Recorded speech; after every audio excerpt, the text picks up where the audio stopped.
పాపం రాష్ట్ర వ్యాప్తంగా ఏదైతే ఒక వీడియో సోషల్ మీడియాని హల్చల్ చేస్తుందో, తాజాగా పాపం ఇటువంటి పరిణామాల్లో జగన్మోహన్ రెడ్డి అన్న ఇంట్లో లేని టైంలో జగన్మోహన్ రెడ్డి ఇంటి మీద ఎవడో ఒకటో రాయి విసిరేశాడంట. ఇప్పుడు రేపటి నుంచి వైసీపీ వాళ్ళకు ఒక అస్త్రం దొరికింది ఈ టాపిక్ని డైవర్ట్ చేయడం కోసం. అక్కడ మీరు చూడండి, అక్కడ తాడేపల్లి ప్యాలెస్ దగ్గర విజువల్స్లో చాలా క్లియర్గా కనిపిస్తుంది. అంతేకాకుండా కారు వెహికల్ నెంబర్ కూడా చాలా క్లియర్గా కనిపిస్తుంది. ఒకసారి ఆ వీడియో పుట్టే చూడండి. మరి వాడు ఎందుకు విసిరేయడానికి కారణం ఏందో మనకు తెలియదు, కానీ మొత్తం మీద కార్లు వస్తూ ఒక రాయి. అసలు జగన్మోహన్ రెడ్డికి ఇంటికి గేట్లకి దాదాపుగా కిలోమీటర్ దూరం ఉంటుంది. ఇక్కడి నుంచి వాడు మరి అది ఇసిరేస్తే అక్కడ వచ్చినటువంటి జగన్మోహన్ రెడ్డి తగిలిద్దో, మరి అయితే ఇప్పుడు అసలు దానికి భద్రతా విషయాలకి పోలిక పెడుతున్నారు. ఒకసారి ఆ వీడియో ఫుటేజ్ చూడండి.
సో చూసారు కదా ఆ వీడియో ఫుటేజ్లో AP39BO1496 అనే కారు, హుండా కంపెనీ కారు అనుకుంటా. అది ఆ కారు హుండా కంపెనీ కారులో వచ్చిన అబ్బాయి రాయి ఇస్త్రీ చూసాడు. అది రాయినా లేకపోతే కొబ్బరి కాయ కానీ మొత్తం మీద ఆ గేట్లు తగిలేలా వేసాడు. సరే, అతను పాస్ అయ్యి ముందుకు వెళ్ళిపోయిన తర్వాత, ఎందుకంటే అది స్క్రిప్టెడ్ ప్లాన్లో నడిచింది కదా, ఒకసారిగా సెక్యూరిటీ అయిన వాళ్ళు బయటకు వచ్చేసి ఎక్కడ ఏం జరిగింది ఏంటి అని అంతా చూస్తూ ఉన్నారు. వాళ్ళ సీసీ ఫుటేజ్లో అది క్లియర్గా కనిపిస్తూనే ఉంది. ఆ కార్ నెంబర్ కూడా క్లియర్గా కనిపిస్తుంది ఒకటి. రెండవది, చిన్న విషయాన్ని గుర్తుపెట్టుకోవాలి. ఈరోజు రాష్ట్ర వ్యాప్తంగా కూడా ఏదైతే జగన్మోహన్ రెడ్డి వెహికల్ అతని మీద వెళ్ళిందని చెప్పేసి, సింగయ్య మీదుగా వెళ్ళిందని రాష్ట్ర వ్యాప్తంగా పెద్ద ఎత్తున ట్రోల్ అవుతుందో, దాని మీద పెద్ద ఎత్తున దుమారం లేపుతుందో, దాని టాపిక్ డైవర్ట్ చేయడం కోసం తాజాగా జగన్మోహన్ రెడ్డి ప్యాలెస్ లో రాయేశారంట. మరి వేసినోడు పాపం ఎవడు వేసినోడు, పోయినసారి విజయవాడలో వేసినోడు లాంటి వాడు అనేది కదుగా సుటీగా చూసుకొడితే జగన్మోహన్ రెడ్డి గారికి జగన్మోహన్ రెడ్డి పక్కన ఉన్న సజ్జల రామకృష్ణకి ఇద్దరు తగిలేదే. ఈడెవడో కొత్త ఆర్టిస్ట్ పెట్టుకుంటా, పాపం బాగా ట్రైనింగ్ ఇవ్వలేదు అనుకుంటా, జస్ట్ రాడ్లు మాత్రమే టచ్ అయిపోయినాయి. అదే అప్పుడు విజయవాడ పాదయాత్రలు వేశాడు చూసావు, ఆ వాడెవడైతే మంచి బ్రహ్మాండంగా ట్రైనింగ్ ఇచ్చాడు. ఎందుకంటే జగన్మోహన్ రెడ్డి తగిలి అప్పట్లో జగన్మోహన్ రెడ్డి పక్కన ఉన్నటువంటి ఎల్లంపల్లి శ్రీనివాసరావు తగిలి, అసలు ఎల్లంపల్లి శ్రీనివాసరావు ఆ రాయి తగిలి నాకు మైండ్ పని చేయాల. ఒకసారి కుడి కంటికి బ్యాండేజ్ చేసుకున్నాడు, ఒకసారి ఎడం కంటికి బ్యాండేజ్ చేసుకున్నాడు. అంటే అంత బాగా గట్టిగా కొట్టాడు పాపం. ఎక్కడ ఒలింపిక్ ప్లేయర్ అట్టుకుంది, అందుకని బాగా గురి చూసి కొట్టాడు. ప్రస్తుతం వీడు మొదటి టైం అట్టుకుంది, అందుకని చెప్పేసి జస్ట్ గేట్కి మాత్రమే టచ్ అయిపోయే విధంగా వచ్చింది. సో ఏది ఏమైతే ఇప్పుడు దీని మీద పెద్ద ఎత్తున వైసీపీ శ్రేణులంతా కూడా రేపటి నుంచి దుమారం చేస్తారు. మా అన్నయ్యకి భద్రత కావాలి, మా అన్నయ్యకి ప్రొటెక్షన్ కావాలి, మా అన్నయ్యని లేపేయాలని ప్లాన్ చేస్తున్నారా, మా అన్నయ్యని బతకనివరా మీరు, మొన్న హెలికాప్టర్ ధ్వంసం చేశారు, అట్లాగే మొన్న పొదిల్లో మహిళల చేత నిరసన తెలిపిస్తారు, రాళ్ళు వేసింది వీళ్ళే, హెలికాప్టర్ ధ్వంసం చేసింది వీళ్ళే. ఈ మధ్య ఒక లేడీ పచ్చి బూతులు తిడతా ఒక వీడియో చేసింది అబ్బాయి. ఏంటంటే వైసీపీ వాళ్ళంట చంపేది వాళ్ళేనంట, లేకపోతే సత్యత చేసేది వాళ్ళేనంట. మళ్ళీ పాదయాత్ర అసలు ఆమె చెప్తే ఆ ఫ్లో బాగుంది, కొంచెం ఫిల్టీ లాంగ్వేజ్ ఉందిలే కానీ, బట్ ఆమె చెప్తే చాలా బాగుంది. ఓదార్పు యాత్ర, యాత్ర అని చెప్పేసి, కానీ సాగు కొట్టేసింది, మామూలు చెప్పలేదు. అంటే కరెక్ట్గా వైసీపీ యొక్క ఆలోచన ఏంటనేది ఆమె గట్టిగా నాడి పట్టుకుంది. ఇక తెలుసుకోవాల్సిన ఆంధ్రప్రదేశ్ ప్రజలు తెలుసుకోవాలి. ఎందుకంటే నిన్న ఎపిసోడ్ జరిగింది, ఈ రోజే మళ్ళీ ఈ కాంట్రవర్సీ క్రియేట్ చేయడం వెనకాల ఉద్దేశం ఏంటి, వాళ్ళ ముఖ్య ఉద్దేశం ఏంటి? ఈరోజు రాష్ట్ర వ్యాప్తంగా అమానుషంగా ఒక సింగైన పట్టణం పెట్టుకున్నారు, 10 లక్షల రూపాయలు. అసలు వైఎస్ఆర్సీపీ పార్టీ తరఫున వైఎస్ఆర్ అంటే యువజన శ్రామిక రైతు సమైక్య పార్టీ తరఫున చెక్ ఇచ్చిన రోజే అసలు మనకి ఆ బుర్ర థాట్ రావాల్సింది. నిన్నటితోటి అందరికీ కూడా క్లారిటీ వచ్చేసింది. ఈరోజు వీడియో ఫుటేజ్ తోటి అందరికి పిచ్చ క్లారిటీ వచ్చేసింది. కాబట్టి ఈ టాపిక్ ని డైవర్ట్ చేసుకోవడం కోసం మన వాళ్ళు లేటెస్ట్ గా కొత్త ఎపిసోడ్ ని గేమ్స్ ఆడుతున్నారు. ఈ 5 ఏళ్లలో జగన్మోహన్ రెడ్డి మీద రాళ్ళు వేసిన, జగన్మోహన్ రెడ్డి మీద బాంబులు వేసినా, జగన్మోహన్ రెడ్డి మీద కత్తులు వేసినా, స్వామి ఎవరు కూడా సింపతి అనే ఓట్లు మాత్రమే ఆకంటారు నాయన. ఇప్పుడే ఆంధ్రప్రదేశ్ అభివృద్ధి కోసం అమరావతి పురుడు పోసుకుంటుంది. నిన్నెక్కడ విజయవాడలో ఆర్బీఐ బ్యాంక్ కార్యకలాపాలు ప్రారంభించడానికి ముందుకు వచ్చింది.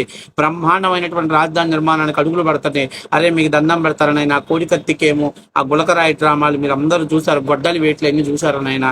రాష్ట్ర అభివృద్ధికి మాత్రం ఎన్ని గేమ్స్ ఆడినా దయచేసి ఈ గేమ్స్ అన్ని కూడా ఒకసారి మీరు దృష్టిలో పెట్టుకొని, మీ బిడ్డల భవిష్యత్తు, రాష్ట్ర భవిష్యత్తు దృష్టిలో పెట్టుకోండి. ఇలాంటివి ఇంకా చాలా ఆడతాడు జగన్మోహన్ రెడ్డి. ఈ 5 ఏళ్లలో ఎన్ని ఎపిసోడ్లు ఆడతాడంటే అన్ని ఎపిసోడ్లు ఆడతాడు. అవసరమైతే ఇంట్లో ఉన్నటువంటి తల్లిలో చెల్లికో ఎక్స్పైరీ డేట్ అయిపోతాయి, అవన్నీ మళ్ళీ మీడియా ముందుకు వచ్చేసి చంద్రబాబు నాయుడు చంపేశాడని ఏదేదో మాట్లాడుతుంటాడు. ఎన్ని నమ్మొద్దు ఏది జరిగినా. ఎందుకంటే ప్రతి ఎలక్షన్స్ ఒకసారి మా నాయని చంపినారు, మా చిన్న ఆయన చచ్చిపోయినాడు, మా అమ్మ వదిలేసి వెళ్ళిపోయింది, మా చెల్లి వదిలిపెట్టి చీకొట్టిపోయింది, మా చిన్న చెల్లిపోయింది. ఎన్ని సింపతి డ్రామాలు. ఈ సింపతి డ్రామాలు అసలు దృష్టిలో పెట్టుకోకండి. మనకు కావాల్సింది మన రాష్ట్ర భవిష్యత్తు, మన బిడ్డల భవిష్యత్తు, మన రాజధాని నిర్మాణం, మనకు ఆంధ్రుల ఆత్మ గౌరవ నినాదం. దయచేసి ఈ సిల్లీ సెంటిమెంట్స్ అన్ని పెట్టుకొని ఓట్లేసారంటే మాత్రం ఖచ్చితంగా ఈసారి నెత్తినెక్కాడంటే రాష్ట్రాన్ని రావణ కాష్టంలా మారుస్తాడు. అట్లాగే రాష్ట్ర ప్రజలందరినీ కూడా రప్ప అని కోతలు. ఆల్రెడీ ఆయన నిన్న మామూలుగా ఒక సరే సోషల్ మీడియాలో పెద్ద ఎత్తున కాంట్రవర్సీ అయింది. దానికి ఎక్స్ప్లెనేషన్ చేసుకుంటే పుష్ప సినిమా డైలాగ్ చెప్పినా తప్పేనా, గడ్డం ఎలా పెట్టినా తప్పేనా, అలా పెట్టినా తప్పేనా అంటున్నాను. నేను అడుగుతున్నా జగన్మోహన్ రెడ్డిని. అసలు అందులో ఫ్లెక్సీలో ఏం రాశాడో తెలుసా? 2029లో వైసీపీ అధికారంలోకి వస్తే గంగమ్మ జాతరలో పొట్టేలు నరికినట్టు రప్పా అని అడుగుతానని చెప్పి వాడు మా జోలికి వస్తే గంగమ్మ జాతరలో పొట్టేలు నరికినట్టు అడుగుతానంటే అది వేరేగా ఉండేది. సరే సినిమా డైలాగ్ పెట్టుకున్నారని. కానీ స్పెసిఫిక్ గా 29 మాకు అధికారం వస్తే మేము ఏం చేస్తామనేది వాళ్ళు ఫ్లెక్సీ చేసి పబ్లిసిటీ చేస్తుంటే జగన్మోహన్ రెడ్డి వాళ్ళని సమర్థిస్తున్నాడంటే జగన్మోహన్ రెడ్డి మానసిక పరిస్థితి ఏమైనా అర్థం చేసుకోవాలి. ఇలాంటి మానసిక పరిస్థితుల్లో ఉన్న జగన్మోహన్ రెడ్డి ఇట్లాంటి పిచ్చి ఆలోచనలు పిచ్చి అన్ని చేస్తానే ఉంటాడు. ఏది ఏమైనా జగన్మోహన్ రెడ్డి మీద ఇంటి మీద రాయి వేసినాడు, పాపం కొంచెం ట్రైనింగ్ ఇవ్వాలి. ఎందుకంటే గతంలో విజయవాడలో వేసిన రాయి వేసాడు చూసా, వాడు మంచి ఆర్టిస్టు. వాడిని కానీ నిజంగా ఒలింపిక్ తీసుకొచ్చేసి జైల్లో పెట్టకుండా ఒలింపిక్ కానీ ట్రైనింగ్ ఇచ్చినట్లయితే ఖచ్చితంగా ఆంధ్రప్రదేశ్కి కప్పులు కొట్టుకొచ్చేవాడు, గోల్డ్ మెడల్ కప్పులు కొట్టుకొచ్చేవాడు. కాబట్టి నేను అనేది ఏంటంటే ఇలా సింపతి డ్రామాలన్నీ బంద్ చేసి అసలు ఎవరు నమ్మే పరిస్థితిలో లేరు. జగన్మోహన్ రెడ్డికి వైఎస్ఆర్సీపీ సోషల్ మీడియా రేపు పొద్దున్నే ఇది మొత్తం వస్తానే ఉంటారు అదే పనిగా. కానీ జనం పిచ్చ లైట్ గా తీసుకోవాలి. ఇవన్నీ జగన్మోహన్ రెడ్డి 5 ఏళ్ళలో చేస్తానే ఉంటాడు. ఇవి అసలు ఎవరు కూడా పట్టించుకోవాల్సిన పని లేదు. ఆయన భద్రతకు వచ్చిన డోకా ఏం లేదు.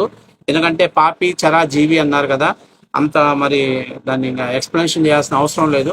ఆయనకి అలాంటి ఇబ్బంది ఏం లేదు. ఆంధ్రప్రదేశ్లో ఆయన సేఫ్ గా ఉంటాడు. ఆయన గుండా ఎవరికన్నా ఇబ్బంది రావాలి తప్ప నుంచి ఆయనకి ఎవరు ఇబ్బంది పెట్టరు.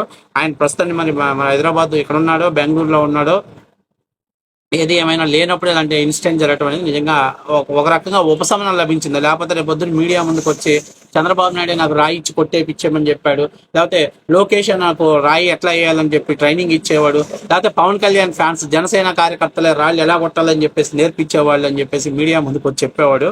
కాబట్టి ఏది ఏమైనా ఇవన్నీ పొలిటికల్ స్టంట్లు, అలాగే సింపతి డ్రామాలు. ఈ డ్రామాలు ఎవరు పడకండి. పడితే మన ఆస్తులు, మన బిడ్డల భవిష్యత్తు నాశనం అయిపోయే ప్రమాదం ఎక్కువగా ఉంది.